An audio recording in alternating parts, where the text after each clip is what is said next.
If you are a founder, you must have heard many no's from VCs, and you will hear 100 more no's in your journey as an entrepreneur. And to be honest, it does feel personal because you're going to a room and you're pouring your heart out and your life's dreams out, and someone hears that and says, nah, not for me.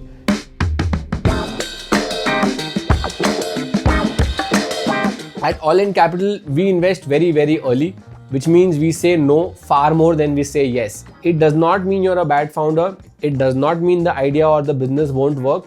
It does not mean that another investor won't say yes. Venture capital is a very specific business model. VCs don't win by backing many good companies. They win by backing a few outlier companies. So when a VC says no, what they're usually asking is, does this fit the kind of outcome our fund needs? Does this help deliver the returns we have promised? That question has nothing to do with whether your startup is good or not. VCs are also often just wrong, right? Like if you look at the biggest successes in history, Airbnb, Meesho, Zomato, all kinds of investors passed on these businesses. I myself passed on Zepto when Adit came to pitch me, right? So VCs are not know-it-all, or they cannot predict the success of every single entrepreneur that comes to them. If 100 people pitch me, maybe 3 or 4 might be successful, but as long as I get one of it right, I'll win big. So the other 95 founders I said no to, obviously some of them will work and most of them will not, but it doesn't mean you are part of the 90 that won't work. So you should still soldier on. No can also just mean no for portfolio fit. Founders often make a very bad mistake of going and pitching funds which just don't like a sector. So for example, let's say you are running a fintech company. Fintech was down and beaten for the last 2-3 years because everybody who invested in fintech saw their companies got hammered because of different regulatory changes in India. So even that year you went and pitched a fintech company, it was going to be brutal for you to raise money, no matter what your business is, no matter who you were and no matter what you were doing. VC funds are finally portfolios. There are industries we understand deeply and some we don't. And even within funds, there are partners who have certain affinities to certain spaces and some people don't like certain spaces. So some sectors will fit your thesis, some will not. So for example, last week we passed on a deal because we'd already done 2 companies in that space. So I just didn't want to do a third one.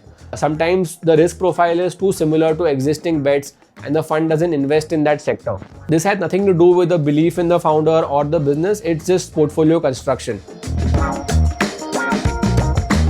At an early stage, one of the most common reasons for a no is market size. Your market might be meaningful, profitable and real, but not large enough for a venture fund.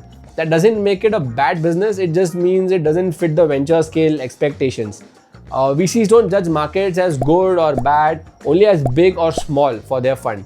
That is why even at Series B, we guide founders to define TAM clearly. Is it large enough? Is it growing? Can you expand categories and target a larger TAM? The best companies often keep on expanding the scope of what they're doing. A good example is Groww. When Groww started out, they were a platform where you could invest in mutual funds. Now, obviously, India had a large boom of mutual fund investors, but that was still not a very large outcome for a VC to bet on. So what did they do? They launched stockbroking. Stockbroking is a much larger market with huge profit pools, right? And obviously, when they launched it, it exploded and the rest is history. So the best founders start with one niche, they solve a problem deeply, but then they figure out these adjacencies around that niche where a larger business is possible. Another common no is about timing. Sometimes the idea is interesting, but clarity hasn't formed yet. And at pre-seed, that usually means that the user or the market hasn't been clearly defined. The problem isn't sharp yet. Revenue sources are not clear. Learning is still early. Here, the VC expects founders to work harder, gain some clarity, speak to more users, spend more time in the trenches, and come back with a sharper pitch. This is not a judgment on the founder or the business, but on the preparation. I would ideally love it if you can come back in a month saying that, hey, I went and spoke to these 300 users. Here are 10 of them who signed up with me for an MVP. Or here are the new learnings I got from these users, and that's when we could back you. Timing could have multiple meanings of its own. For example, funds themselves work in cycles. So if you meet somebody who has just raised money for their fund, they probably will trigger happy and in a mood to invest. If you meet somebody who's 3 or 4 years into their fund, they probably don't have money left to make new investments and they're just reserving money to back companies that they've already backed in the past. It also means that they might back you next year. Like today, they don't have the money to invest, but when their fund is ready and launched maybe later that year, they want to build a pipeline of companies that they can go look at, right? So maybe they don't do your seed round, but they might do your Series A, or they pass your Series A, but they might do your Series B. Almost every successful startup is built on the back of many rejections. Almost every successful entrepreneur has gone through this process. In fact, I remember one of my friends, Vidit, who started a company called Meesho that you guys may have heard of.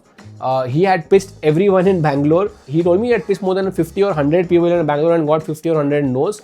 And then finally he and Sanjeev decided कि यार Bangalore में तो कुछ हो नहीं रहा है. Let us fly around to Delhi. Maybe we'll find an investor there.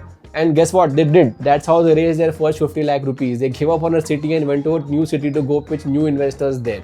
A VC no is rarely a judgment on your intelligence, effort, business model, or even potential. It's just usually about alignment.